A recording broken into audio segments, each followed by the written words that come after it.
Assalamu alaikum and good morning children. How are you? I hope you all will be fine and enjoying your holidays. लेकिन इसके साथ साथ आपने अपनी studies को भी फोकस करना है, ठीक है।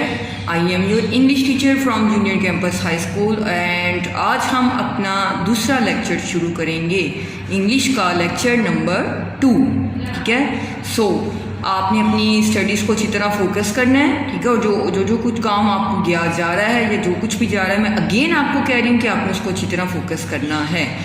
तो बेटा हमने पहले इसकी द मुल्ला सन की स्टोरी टेलिंग की थी, जिसमें मैंने आपको बताया था कि मुल्ला है, एक बादशाह है, उसके दरबार में जेस्टर है। जेस्टर कौन होता है? हंसाने वाला, यानी वो ये काम वहाँ पर करता है। उसका 6 साल का बेटा है जो कि अपनी मदर के साथ मिसबिहेव करता है और इस बात पर उसको पनिश मिलती है। तो आज हम इसी चैप्टर की रीडिंग अपनी शुरू करेंगे। तो रीडिंग शुरू करने से पहले जो हमारा तरीका होता है, जिस तरह कि आप पहले मेरे साथ इन डिफ़िकल्ट वर्ड्स को रिपीट करेंगे।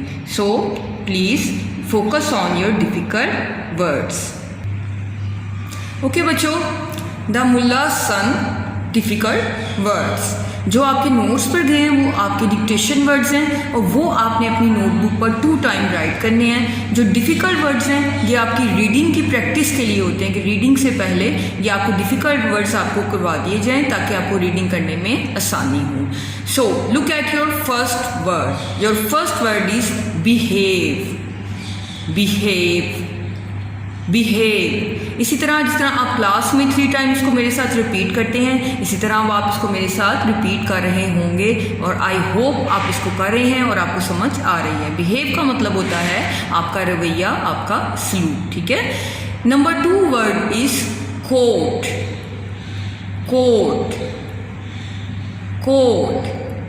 आप मेरे साथ इसको रिवाइज करेंगे, इसको रिपीट करेंगे, ठीक है। कोर्ट का मतलब होता है वो दरबार जहाँ पर बादशाह होता है और बादशाह के साथ उसके सारे जो काम करने वाले नौकर मुलाजमीन होते हैं।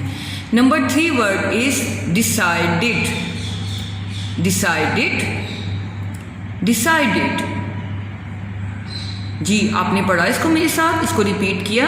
यस, सो से इट अगेन। डिसाइडेड। डिसाइडेड का मतलब होता है फैसला करना। Number 4 word is directions. Directions, directions. Directions का मतलब होता है सिमत, जैसे ईस्ट, वेस्ट, नॉर्थ, साउथ हमारी है, मशरिक, मगरिब, शुमाल, जनूब, जैसे हमारी 4 डायरेक्शंस हैं, 4 सिमतें हैं, ये वही डायरेक्शंस इसका मतलब है। Number 5 word is famous. Famous, famous. Famous का मतलब होता है मशहूर। Number 6 word is shocked. Shocked, shocked. Shock का मतलब होता है बेटा ऐसी कोई बात जिसे सुनकर आपको एकदम धक्का लगे, यानी धचका लगे, वो आपके माइंड में भी ना हो कि ये बात हो सकती है और वो बात हो जाए, ठीक है, तो उसको कहते हैं shocked. Number 7 word is speechless. Speechless. Now please say it again.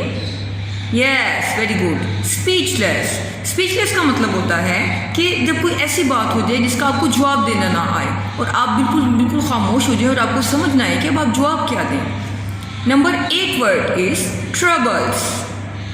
Troubles, troubles. Trouble means मुश्किलें, तकलीफ़ें। Number 9 word is emperor. Emperor, emperor. जी आप मेरे साथ साथ इसको रिपीट कर रहे हैं, वेरी गुड। आपने इसको मेरे साथ साथ रिपीट करें ताकि आपको इसकी प्रैक्टिस हो जाए। एम्परर कहते हैं बादशाह को, शहनशाह को। Number 10 word is huge. Huge, huge. Huge means बहुत बड़ा। एक तो बिग होता है वो बड़ा, लेकिन ह्यूज बहुत बड़ा। Now please look at your number 11 word. This is palace.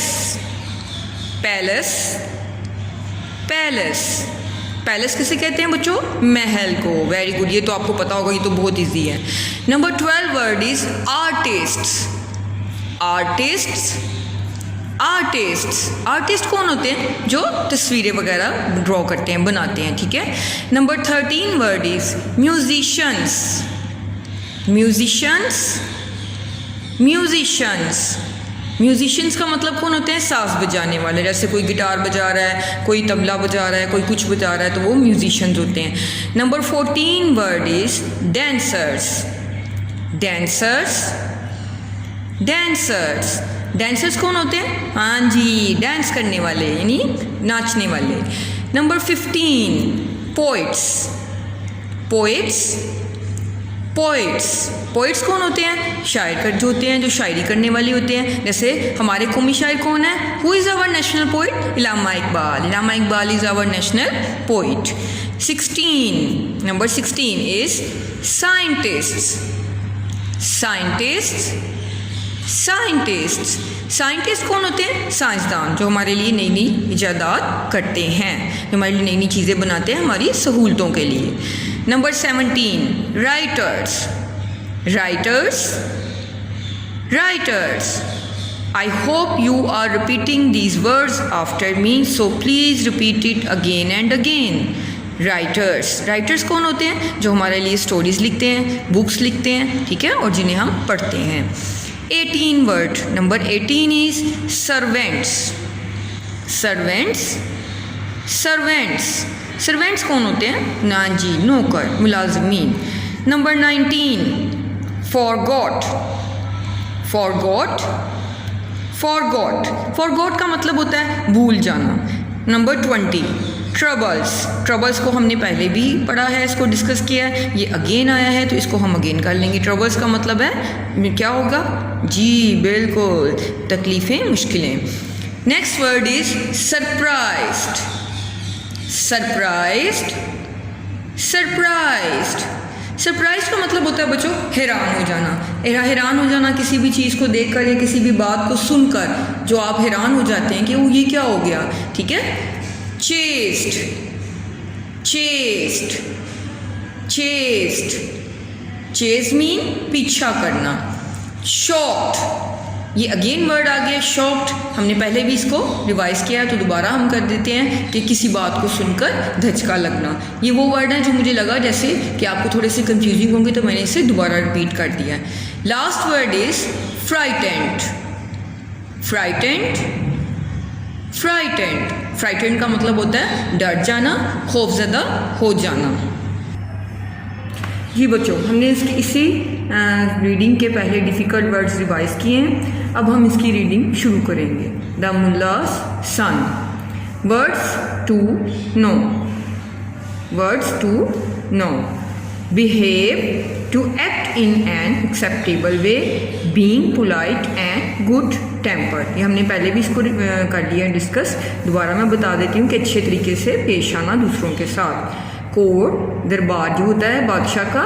The ministers, officers and officials who attend a king, वहाँ पर सारे बादशाह के जो काम करने वाले लोग हैं वो जमा होते हैं। डिसाइडेड, फैसला करना।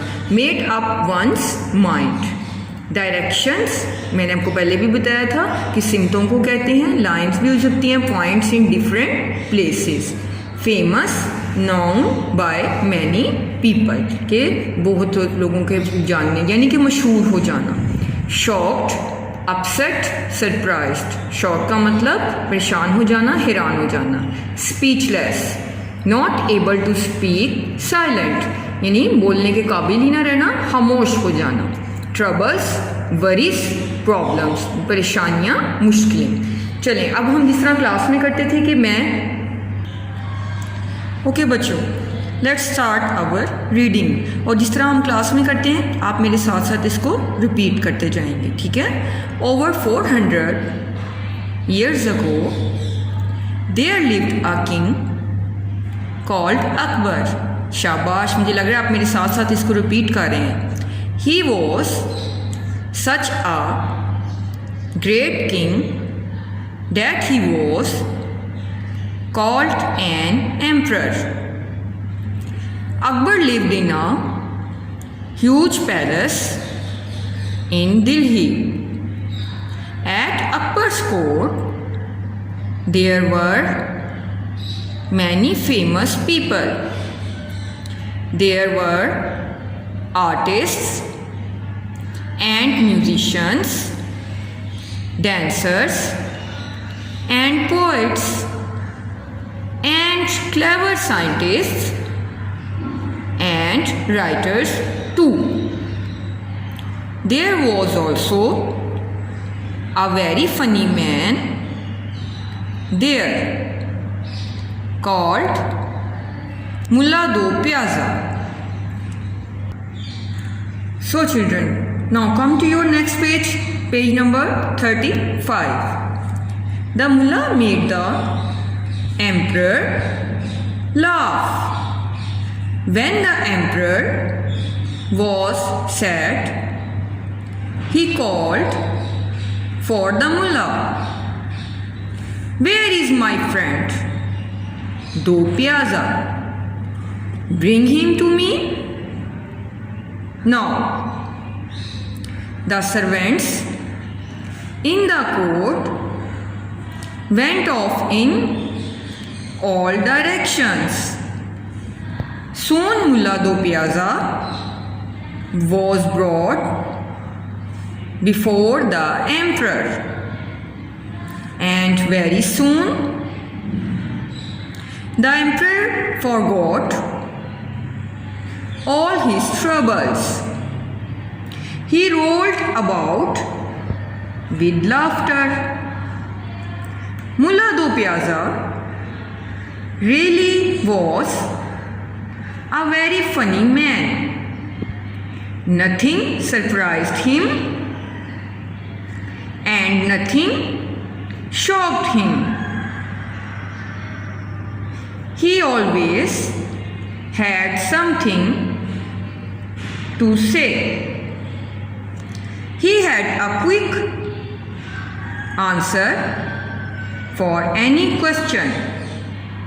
जी आई होप कि आप मेरे साथ साथ इसको रिपीट कर रहे हैं। तो ये बहुत आसान रीडिंग है, कोई इतनी मुश्किल नहीं है, ठीक है। आप इसको जब मेरे साथ साथ रिपीट करते जाएंगे तो ये आपके लिए और आसान हो जाएगी। आपने इसको अच्छी तरह फोकस करना है रीडिंग को, ठीक है।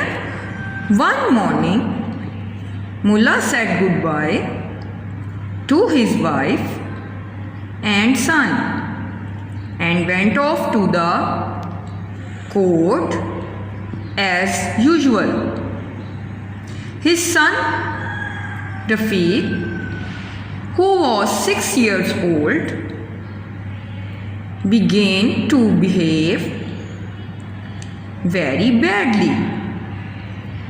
His mother, the mullah's wife, was very angry with him. "You bad boy," she shouted and chased him out of the kitchen. The frightened little boy ran to his room and hid under the bed. His mother decided to leave him there. Rafiq stayed under the bed all day. So children, आज हमारी जो reading है वो यहाँ तक होगी, ठीक है। हाफ रीडिंग हम आज करेंगे, इसको आपने अच्छी तरह फोकस करना है, घर में इसकी रीडिंग दोबारा करनी है, डिफ़िकल्ट वर्ड्स को भी आप फोकस करेंगे, ठीक है। जो नेक्स्ट रीडिंग है वो हम नेक्स्ट डे करेंगे, ठीक है। सो टेक केयर एंड अल्लाह हाफिज़।